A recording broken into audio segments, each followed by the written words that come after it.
So when we do the potential breakout players, what we've done normally is, sometimes we grab from obscurity, or we kind of grab it, and make arguments for players that, may or may not have, a good chance of it. We try and make a compelling argument there. But other times we kind of go for low hanging fruit.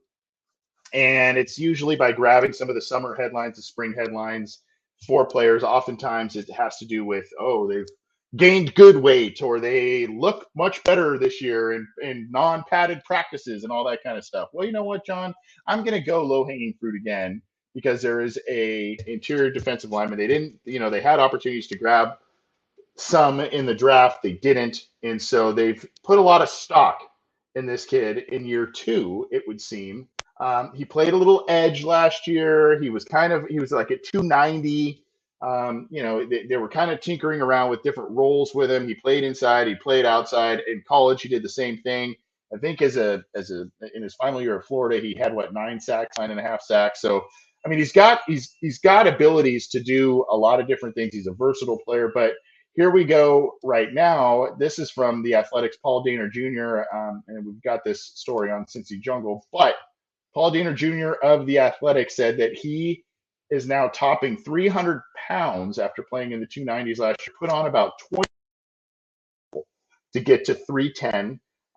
And dedication and tenacity, now understanding his role playing inside at 3 technique, backing up BJ Hill. Bengals, again, did not really go that route in terms of outside guys. So they are showing a lot of trust in the Zach Carter. I don't know if you want to call it project development, whatever you want to call it. So while this is kind of one of those headlines from the summer where you go, oh, okay, of course he's putting on the good muscle weight, all that kind of stuff. I think it does show that he and the team are maybe on the same page about his role going forward. What is expected of him, that the fact that, they showed some trust in him, and now he's a taller guy. And so getting to 310 maybe, gives him a little bit, you had 3 techniques oftentimes are maybe a little smaller and kind of have that Geno Atkins size, lower center of gravity, that sort of thing. He is. So, I mean, maybe all of this plays into a potential breakout year for Zach Carter, even as a rotational guy, even as a backup guy. I still think he's valued, and the coaches have high hopes for him this year. Yeah. It was a lot for him, and it's a lot for rookie defensive linemen in general when they come into the league, because those guys end up playing multiple techniques, and like he said, he wasn't really sure what the plan was going to be. He was transitioning from an edge to more of an interior guy, but he was playing 5 technique. He was playing 3 technique. He was playing wherever the Bengals needed him to play, and part of that was because they lacked some depth there in the middle of the season. DJ Reader went down. They had to rely on J2 Fele. They had to rely more on Zach Carter, and like you said, with BJ Hill playing a lot of snaps, he was being trusted to play a lot behind him as well.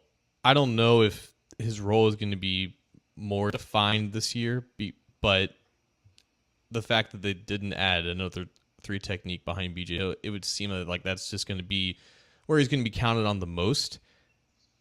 For me, though, it wasn't necessarily an issue of weight or size with him. I think 290 would have been fine to kind of survive in the roles that he did. If he's 310 with the same level of explosion and speed that he had, because he already wasn't too great in either of those categories, that's fine. It was really just he didn't really utilize any pass rushing plans last year, and he just got 0 pressure. I think he was graded below 40 several times as a pass rusher from Pro Football Focus, and that was really reflective of what the tape showed. I think he had a cleanup sack against the Patriots kind of late in the season. He kind of set the edge in run plays more often, it would seem, right? Right. And early in the plays improvement I saw from him as the season went on is that he just ended up finding the ball more and ended up making more plays on the ball carry, which is good. You want to see an increased level of comfort for those guys when you're playing inside there. So we'll see. I'm mainly interested in his hand usage and his overall play as a pass rusher, because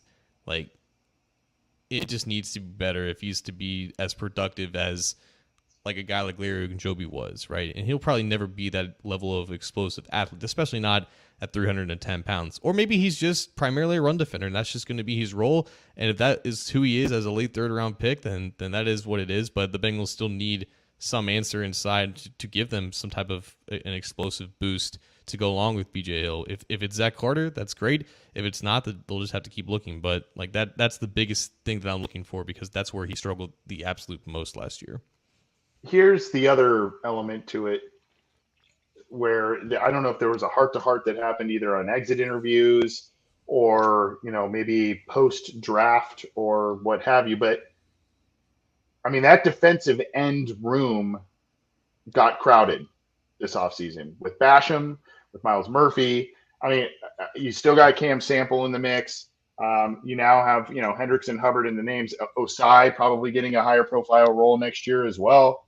So, if there was this vision of him becoming an edge player for the Bengals, that's an uphill battle for him to climb. Whereas if they think that he can at least has versatility to kick inside at the pro level, they may say, hey, bulk up, muscle up, and really study this position, because it's going to be hard for you to potentially make this team as an edge player based on the Murphy addition, Basham, et cetera.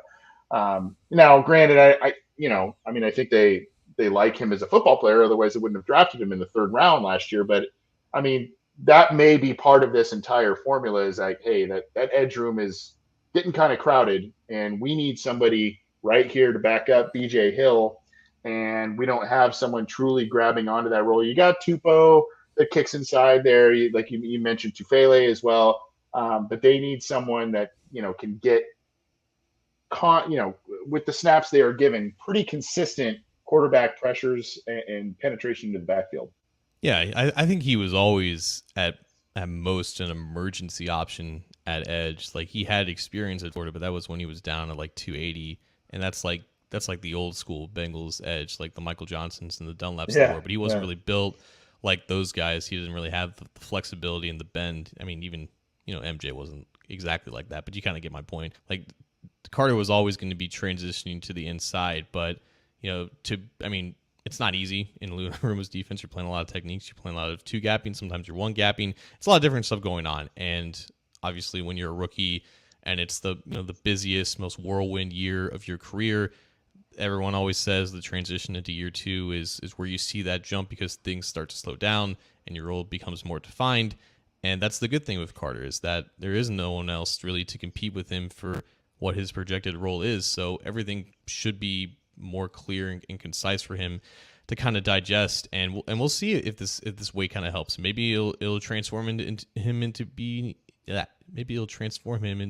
into a better run defender. Excuse me. But yeah, I'm really interested to see how they utilize him as a pass rusher. If they take him off the field more often on third downs, if they slide in a Miles Murphy or Sam Hubbard inside, because they have that added edge depth. Like, it was definitely clear that they needed some burst off the edge, because you can't survive 29th in sacks again, even if sacks aren't like the most defined metric for pass rushing. Like, it needed to improve. They needed to finish more often, and I don't know if they can rely on Zach Carter to do that. But if they're going to say, hey, plug this B gap, for like 20 snaps a game, I think he can do that. What are your expectations for him this year? I mean, what do you anticipate him making that nice leap? Do you anticipate maybe some more bumps along the way? Him getting lost in the shuffle? I mean, what are your realistic expectations? And what, I guess, a follow up for you would be, okay, well, your expectations, but also what would a nice year look like? Would it be that 20 snap scenario that you think he can do? Would that be a nice year and just kind of a big remedy for what the Bengals need? Yeah, like, he played 461 snaps last year, including the playoffs. So what is that? That was 19. That's actually more than I didn't research it, but that's actually more than I kind of thought he played. Yeah, so that's around, I think, 24 or 25 a game. So I think that's a fair expectation this year as well, because again, like, the depth at defensive tackle, specifically through technique and 5 technique, it's just not there. It's mainly just him. So provided he stays healthy, I think 461 is probably the floor this year. So more snaps, more opportunity, could be more production. But it all depends on how he kind of grows in that area. Like I will admit though, like towards the end of the season, like he graded 80.2 against the Patriots, 76.3 against the Ravens in that regular season finale. He had two of his playoff games were graded above 60 against the Ravens and Chiefs. So he kind of ended kind of on a high note, but that was, I think it was more because of how improved he was as a run defender. So maybe it was at the end of the season. Okay, they were saying, okay, this guy looks the part now of a guy that we can rely on these early downs to give BJ Hill a break. Maybe that's the biggest impact that Carter can make. If Carter can provide BJ Hill enough rest so he's not playing as many snaps as he did last year, so you can maximize him as a pass rusher because he's by far your best 3 technique guy that can push the pocket. Maybe that's the sign or the indicator of a successful season for Carter. I'm not really measuring him by production because I just don't know what he's capable of in terms of getting pass rushing production. But if he can make BJ Hill a better player, a la Miles Murphy, creating more opportunities in a fresher Trey Hendrickson, maybe that is how we measure Zach Carter's impact. That's a fantastic point, and that's kind of where I was going next in terms of the edge defenders. Because, I mean, when you look at to me, Trey Hendrickson, late last year and at the end of 21, he looked gassed, man. He looked absolutely gassed. And I know he's a guy that just, I mean, there's effort players and all that kind of stuff. I mean, you just see the effort in which Trey Hendrickson plays. I mean, you see it. So he gives it all on every snap. But as you're getting 3 and 4 postseason games deep, and I mean, he had the wrist issue, I think, this year. Would he break it, fracture his wrist or something? And he's playing a ton of snaps just because out of necessity, and he is effective. But that is a great point where it's not so much, okay, maybe Zach Carter's biggest benefit or biggest added benefit to the team is not so much what he shows in the stat column, but what BJ Hill is able to show in the stat column, because Carter comes in and he provides effective snaps in that rotation, but he also, because he's doing that, he's keeping BJ Hill fresher, like Osai, like Miles Murphy, like Basham, and these other guys that are going to be vying for edge spots to get those spot snaps and really give some relief to Hubbard and Hendrickson. Yeah, and the good thing is, like, I think Carter was a better player at Florida than I originally gave him credit for, because I didn't know a ton about him coming out of college, but the production was solid, and I think the tape was solid enough to, like, I mean, guys drafted in the 3rd round, they usually like have good tape in general. So Carter was a pretty clean prospect with not a ton that kind of stood out, but like he was a good player at Florida, and I think having a more defined role and things kind of slowing down for him and being maybe a more comfortable size, playing inside all the time, maybe that's when you'll see things kind of click together. But as far as like production expectations, I don't really know, because some years like you'll have Trey Hendrickson having 14 sacks, and then he had like 7 sacks this year. Like it kind of comes and goes, but I think he definitely belongs in this defense, and it's one of the best defenses in the NFL, and that's got to feel pretty good for him. My biggest concern, and I want to hear yours as well, my biggest concern, though, is too much of a tweener, too much of an in-betweener in terms of position, in terms of body type, in terms of size, all of that. And I look back at guys like, remember Marcus Hardison, that the Bengals drafted in the middle rounds under Marvin Lewis. Remember Will Clark, a guy, and it's like, well, is he, he's kind of an edge, but then we put him inside a little bit too. And sometimes you see it work with a guy like Wallace Gilberry and Frosty Rucker and all, some of these other guys with the Bengals, where they've been able to utilize those guys nicely and get effective snaps from multiple places on the line. But there's a ton of other examples where you go, we just can't find it. It's round pegs, square hole, whatever the analogy is there. It's just not clicking. And so that's my concern, is that if he is an in-betweener in terms of size or, build, that sort of thing, where he may be too big to be an NFL edge, but he either doesn't have the skill set or maybe a little small or just not the right fit inside as well. So I think, in calling him a potential Bengals breakout player this year, it's a bit of a roll of the dice, but I think, it's kind of one of those swing for the fence type of deals. Yeah. Like, I mean, those names, Will Clark and Marcus Hardison, the issue with those guys. Send chills, don't you?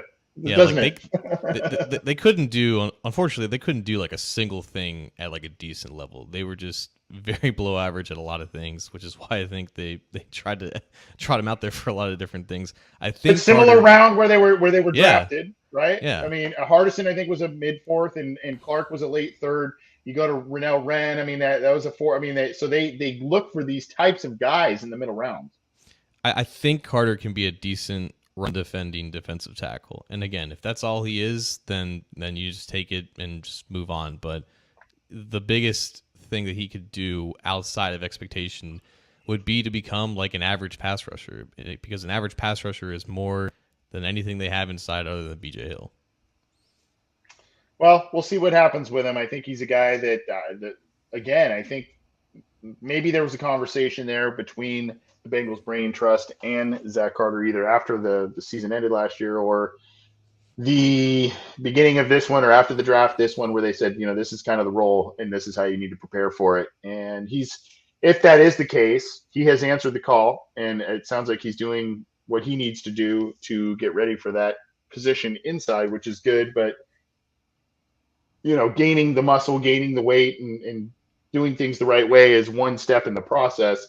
You got to actually apply it and do the work, and hopefully it all comes together for them. But the Bengals did show, some faith in him by not, overly pursuing some of these guys either in the draft or free agency, and they're kind of rolling with it. So we'll see what happens.